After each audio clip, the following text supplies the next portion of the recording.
Hello friends, welcome to this channel again.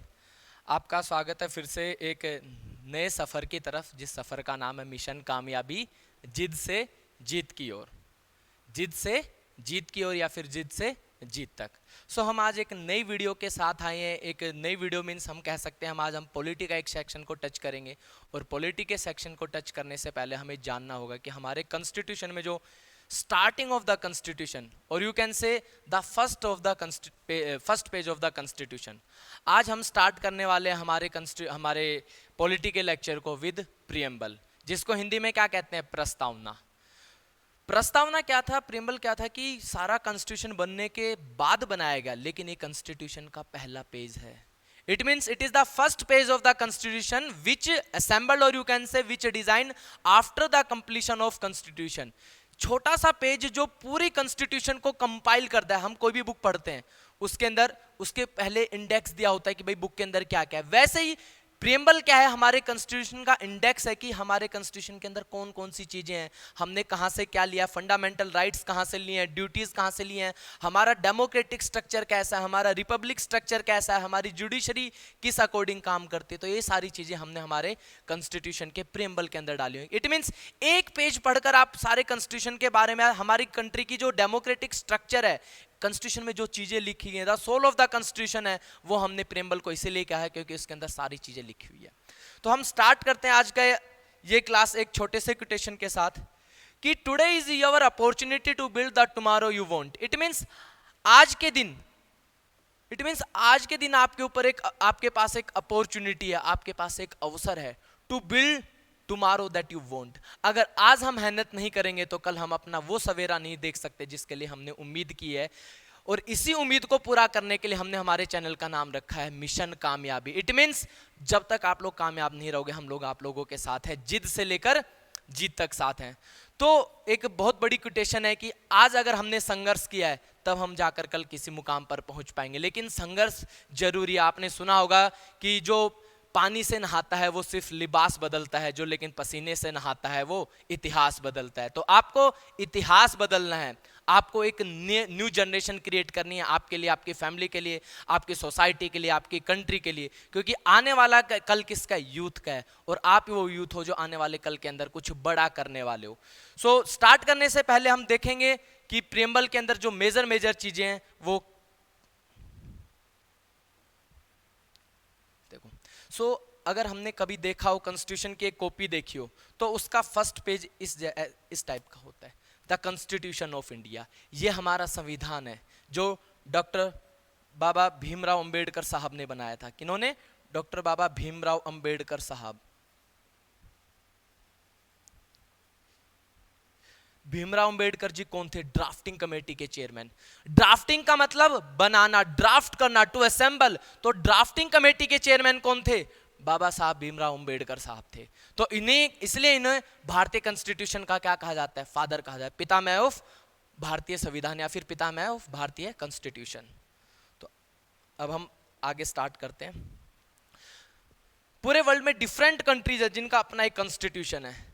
हर एक country के अपने कॉन्स्टिट्यूशन की एक खास बात है। किसी कंट्री ने अपने आप को रिपब्लिक रखा हुआ है, किसी ने अपने आप को डेमोक्रेटिक रखा हुआ है, किसी कंट्री ने अपने आप को रिलीजियस कंट्री रखा हुआ है। जैसे आपने पढ़ा होगा कभी 10th क्लास के अंदर, 11th क्लास के अंदर, 12th क्लास के अंदर, जैसे पाकिस्तान इस्लामिक कंट्री है, श्रीलंका बुद्धिस्ट कंट्री है, नीदरलैंड एक क्रिश्चियन कंट्री है। लेकिन इंडिया की बात की जाएगी, इंडिया की कॉन्स्टिट्यूशन में सारे जो बेहतरीन कॉन्स्टिट्यूशंस हैं उन सबको कंपाइल करके वहां की जो बेस्ट चीजें हैं उनको उठाकर हमारा कॉन्स्टिट्यूशन बनाया गया है। इंडियन कॉन्स्टिट्यूशन को वर्ल्ड का one of the best constitution भी कहा जाता है, क्योंकि हमारे कॉन्स्टिट्यूशन मेकर्स थे, उन्होंने जो वर्ल्ड की बेस्ट चीजें थी वो हमारे कॉन्स्टिट्यूशन के अंदर रखी हैं।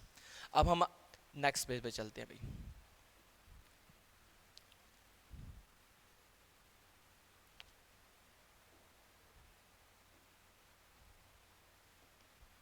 ये देखिएगा, प्रियम्बल हिंदी में क्या बोलते हैं? प्रस्तावना। प्रियम्बल मीन्स प्रस्तावना। प्रियम्बल कहने को तो ऑब्जेक्टिव रिजोल्यूशन का पार्ट था। किसका पार्ट था? Objective resolution. ध्यान से देखना भाई, objective resolution. Objective resolution Jawaharlal Nehru साहब ने पेश किया था कॉन्स्टिट्यूशन असेंबली के सामने। इट मींस अगर हम कॉन्स्टिट्यूशन बना रहे हैं, अगर हम हमारे देश के लोगों के लिए संविधान बना रहे हैं, तो उसका क्या ऑब्जेक्टिव रहेगा, क्या उद्देश्य रहेगा, इसको हिंदी में बोलते हैं उद्देश्य प्रस्ताव। ऑब्जेक्टिव रेजोल्यूशन मतलब उद्देश्य प्रस्ताव, कि हम हमारी कंट्री के लिए कॉन्स्टिट्यूशन बना रहे हैं, प्रीएम्बल बना रहे हैं, तो उसका क्या मकसद होना चाहिए, किन आइडियाज को लेकर, किस फिलोसफी को लेकर, किस साइकोलॉजी को लेकर हम अपने कंट्री को डेवलप करना चाहते हैं, कि हम अपनी कंट्री को आगे बढ़ाना चाहते हैं। देखिएगा, अगर स्टार्ट करते हैं, we the people of India having solemnly resolve to constitute India into sovereign socialist secular democratic republic, कि हम भारत के लोग, we the people of India, constitution किसने बनाया है, हम लोगों ने। इट मींस आपने देखा होगा जब कैबिनेट मिशन इंडिया आता है, जब तो लोगों का इलेक्शन होता है, किस लिए, कॉन्स्टिट्यूशन बनाने के लिए। कॉन्स्टिट्यूशन डायरेक्टली नहीं लेकिन इनडायरेक्टली हमारे द्वारा ही बनाया गया है। कॉन्स्टिट्यूशन असेंबली में जो भी लोग थे, जो ब्रिटिश प्रोविंसेस से लोग आए थे, वो हम लोगों ने चुने थे। प्रिंसली स्टेट से आए थे, वो राजा ने चुने थे, और 4 लोग थे वो जो बड़ी रियासतें थी वहां से थे। तो 292 पीपल कहां से थे, ब्रिटिश प्रोविंसेस से थे। 93 पीपल कहां से थे, प्रिंसली स्टेट्स थे, और 4 लोग कहां से थे, बड़ी रियासत से। तो टोटल कितने हो गए, 389। तो the maximum strength of constitution assembly कितनी थी, 389। तो कॉन्स्टिट्यूशन असेंबली की मैक्सिमम स्ट्रेंथ थी 389।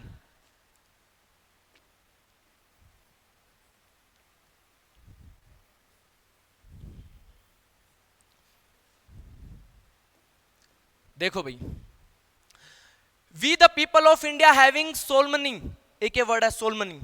सोलमनी का मतलब होता है सत्य निष्ठा से। इट मींस हम अपने जो भी कॉन्स्टिट्यूशन असेंबली के लोग थे, वो अपनी तरफ से बिल्कुल सच्चे मन से, सच्चे दिल से भारत के लिए कॉन्स्टिट्यूशन बना रहे थे। Resolve to constitute India into, it means हम लोग इंडिया को ऐसा बनाना चाहते हैं, इस फॉर्म के अंदर डेवलप करना चाहते हैं। पहला था सोवियन। सोवियन का मतलब होता है संप्रभुता। सोवियन, SOVERIGN, सोवियन का मतलब होता है संप्रभुता। इस वर्ड को समझना दोस्तों, बहुत प्यारा वर्ड है, समझने में बड़ा डिफिकल्ट होता है। सोवियन का मतलब होता है कि हम भारत के लोग या फिर भारत की सरकार या भारत की parliament is free to take its own decision. It means बाहर की, इंडिया से बाहर कोई ऐसी कंट्री नहीं है, कोई ऐसी सुपर पावर नहीं है जो हमें फोर्स कर सकती है हमारे इंटरनल मैटर्स के अंदर। आपने बहुत बार सुना होगा पाकिस्तान जम्मू कश्मीर के केस को लेकर बहुत बार यूनाइटेड नेशंस में जाती है, लेकिन इंडियन जो एम्बेसी है, इंडिया के ब्यूरोक्रेट्स हैं, उनका एक ही जवाब होता है कि we are the sovereign country and we have the, there is no any outer country और the outer organisation who can interact in our internal matters. तो सोवियन का मतलब होता है, हालांकि we are the part of UN, United Nations 1945 के हम part हैं, we are the part of WTO, World Trade Organization 1995, हम बहुत सारे organisation, SAARC, South Asian Association of regional corporation 1985, तो हम इतने सारे, हम अगर बात करें BRICS, Brazil, Russia, India, China, South Africa, इतने सारे ऑर्गेनाइजेशंस का पार्ट हैं, still we are a sovereign country. हाँ, हमारे इंटरनल मैटर में कोई भी हमारे पास कोई भी दखलंदाजी नहीं कर सकता। दूसरा है सोशलिस्ट। सोशलिस्ट का मतलब हम कह सकते हैं समाजवाद। इट मींस समाज की भलाई के लिए जो हमारा प्रेम्बल है, कॉन्स्टिट्यूशन है, उसका प्रेम्बल क्या कहता है कि the our constitution is for social betterment, social betterment.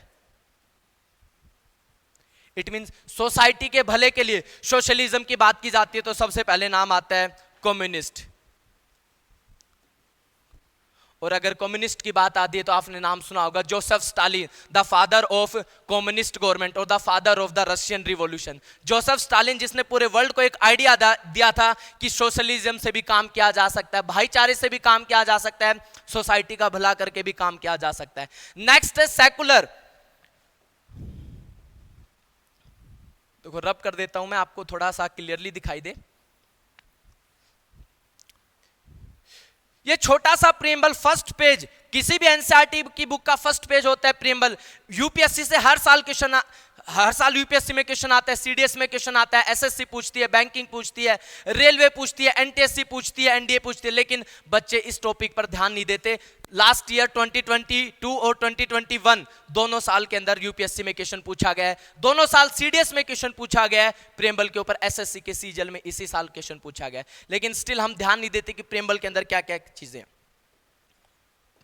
आगे देखिएगा, सेकुलर, मैंने अभी बताया कि बहुत सारी कंट्री हैं जो रिलीजियस कंट्रीज हैं। पाकिस्तान का मैंने एग्जांपल दिया, नीदरलैंड का मैंने एग्जांपल दिया, जैसे इजराइल है, ज्यूज कंट्री है, उनका रिलीजन अलग है। श्रीलंका है, अलग कंट्री, उनका बुद्धिज्म रिलीजन है। लेकिन इंडिया क्या है? सेकुलर। सेकुलर मतलब all the religions are equally accepted and followed. Accepted and follow, it means यहां पे भारत के अंदर हर एक धर्म को मान्यता है, हर एक धर्म का मान सम्मान है, हर एक धर्म को हम इक्वल अपॉर्चुनिटी से, इक्वल दृष्टि से, इक्वल नजर से देखते हैं। कि कॉन्स्टिट्यूशन में आपने देखा भी होगा, fundamental right to freedom of religion, article 25 से 28। इट मीन्स हम कोई भी धर्म अपना सकते हैं, किसी भी धर्म में आस्था देख सकते हैं, टू प्रमोट, टू प्रोमलगेट और to follow each and every religion whatever we want. ठीक है भाई।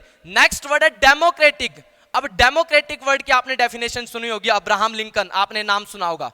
Abraham Lincoln, one of the greatest president of America. Abraham Lincoln साहब ने कहा था डेमोक्रेसी का मतलब कि the government to the people, by the people, for the people, कि लोगों का, लोगों द्वारा, लोगों के लिए शासन ही क्या कहलाता है? डेमोक्रेटिक। इंडिया का एक डेमोक्रेटिक कंट्री, हम अपनी मनपसंद का उम्मीदवार चुनते हैं, मनपसंद का एक हम प्राइम मिनिस्टर चुनते हैं, पार्लियामेंट चुनते हैं, इसे अकॉर्डिंग हम क्या, डेमोक्रेटिक। एक बहुत इंपॉर्टेंट वर्ड है रिपब्लिक। रिपब्लिक डे तो हम बनाते हैं, लेकिन किसी को, बहुत ऐसी कम जनसंख्या होगी जिसको ये पता होगा रिपब्लिक का क्या मतलब होता है। रिपब्लिक का मतलब होता है the head of the nation. The head of the nation, the head of the nation. Head of the nation कौन होता है? प्रेसिडेंट साहब। कौन होता है भाई? प्रेसिडेंट साहब। The head of the nation is elected representative. It means जो देश का हेड है वो क्या है? इलेक्टेड है। इट मीन्स लोगों द्वारा चुना हुआ, चाहे डायरेक्टली हो इनडायरेक्टली हो। आपको पता है इंडिया में जो प्रेसिडेंट के इलेक्शंस होते हैं इनडायरेक्टली इलेक्शंस होते हैं, लेकिन इलेक्शंस तो होते हैं। जो हेड ऑफ द कंट्री है वो क्या है? इलेक्टेड रिप्रेजेंटेटिव, ना कि नॉमिनेटेड। बहुत सारी कंट्री जहां पे राजा ही राजा बनता है, शाही परिवार आगे आके उन्हीं के घर से या फैमिली से क्या होता है, आने वाले टाइम में हेड बनता है। लेकिन इंडिया में क्या है?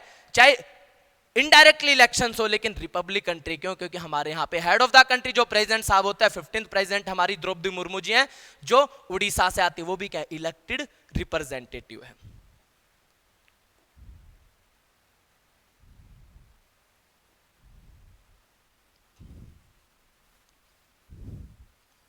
आगे देखिएगा दोस्तों, तो ये पांचों वर्ड्स हमने डिस्क्राइब किए, डिस्कस किए कि what is the meaning of sovereign country, what is the meaning of,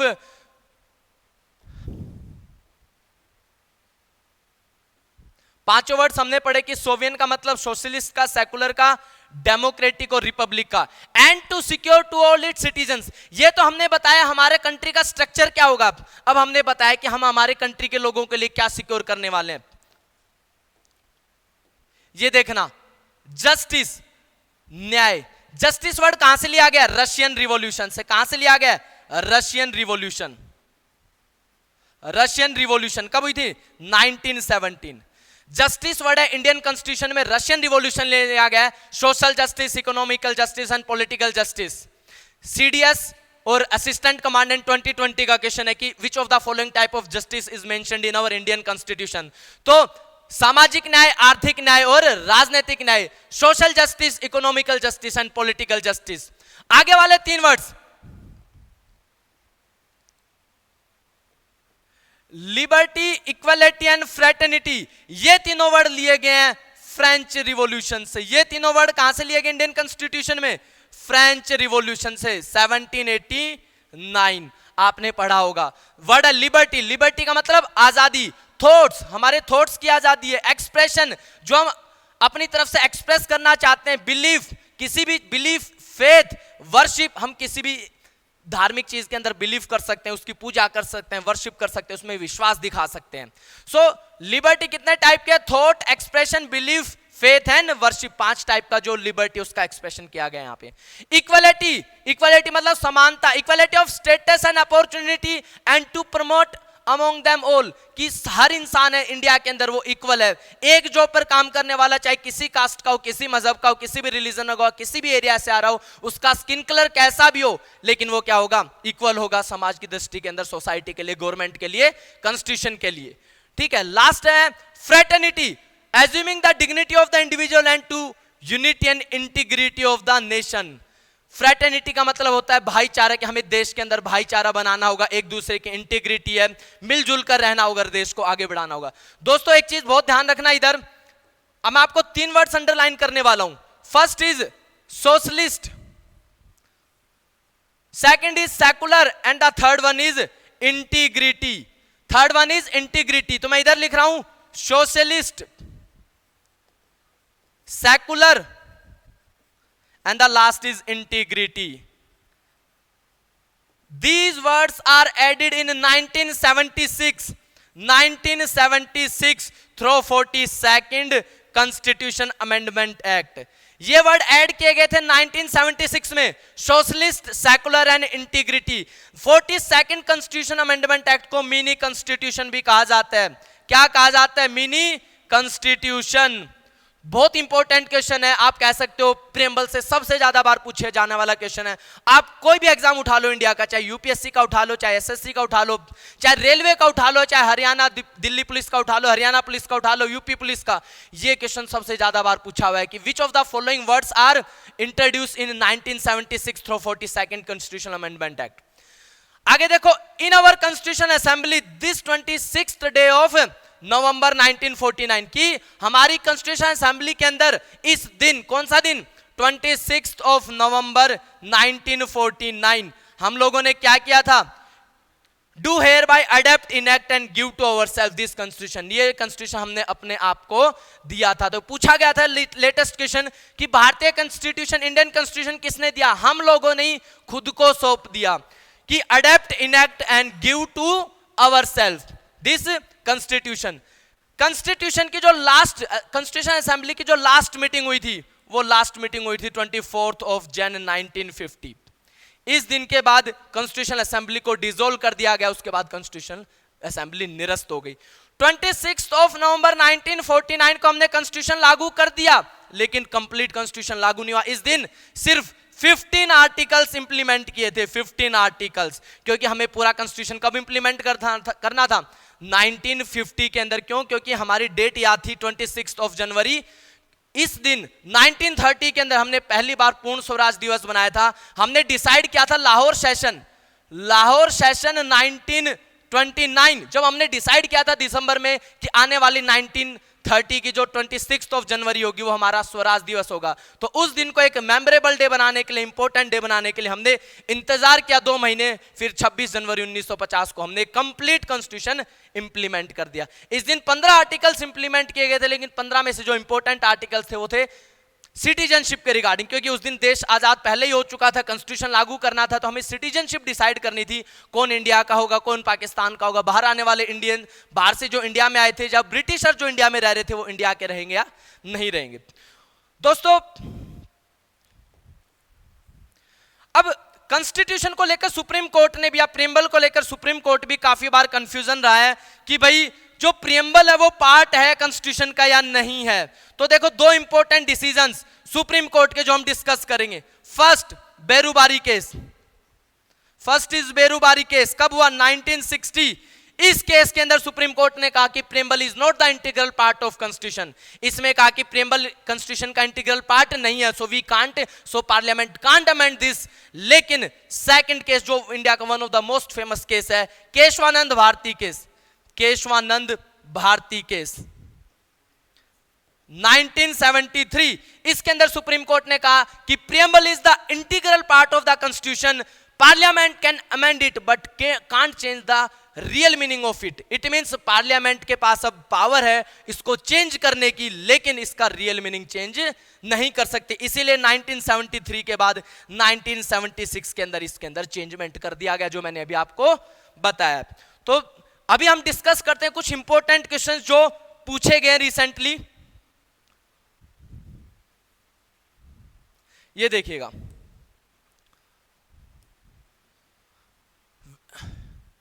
which year is related to Berubari case? अभी जस्ट मैंने करवाया 1960।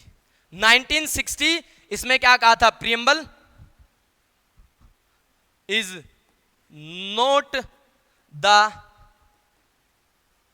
Integral part of constitution. अब क्या है कि सुप्रीम कोर्ट के पास रिव्यू पावर होती है, सुप्रीम कोर्ट और हाई कोर्ट के पास रिव्यू पावर होती है, it means they can review their own decision.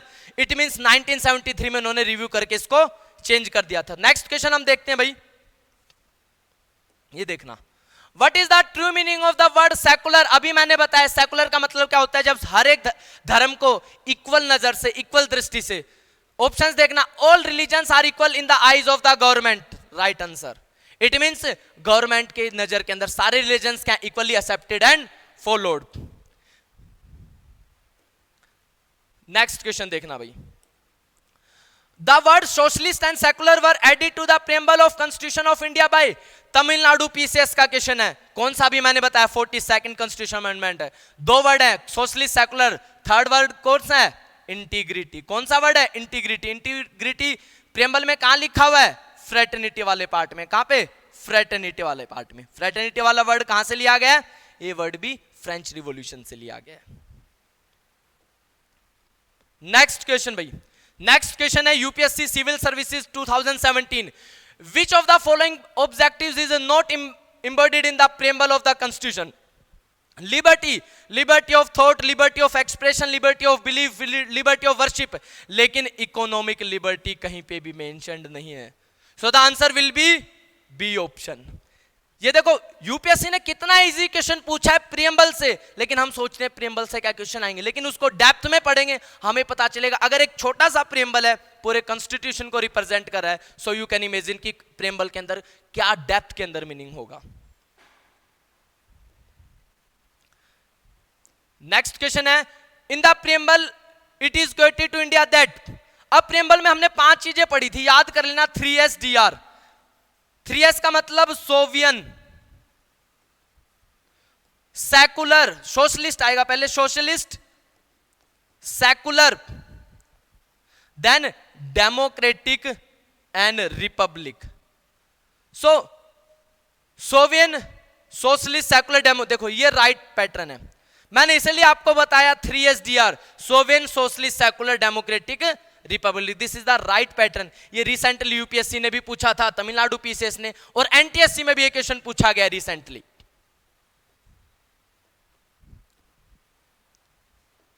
Next question देखो, the mind of the makers of the constitution of India is reflected in which of the following. अभी मैंने आपको बताया constitution makers ने preamble इसीलिए बनाया था क्योंकि पूरा कॉन्स्टिट्यूशन एक छोटे से पेज के अंदर डिस्क्राइब हो जाए, रिफ्लेक्ट हो जाए, तो आंसर क्या आएगा, द प्रियम्बल। आंसर क्या आएगा, द प्रियम्बल।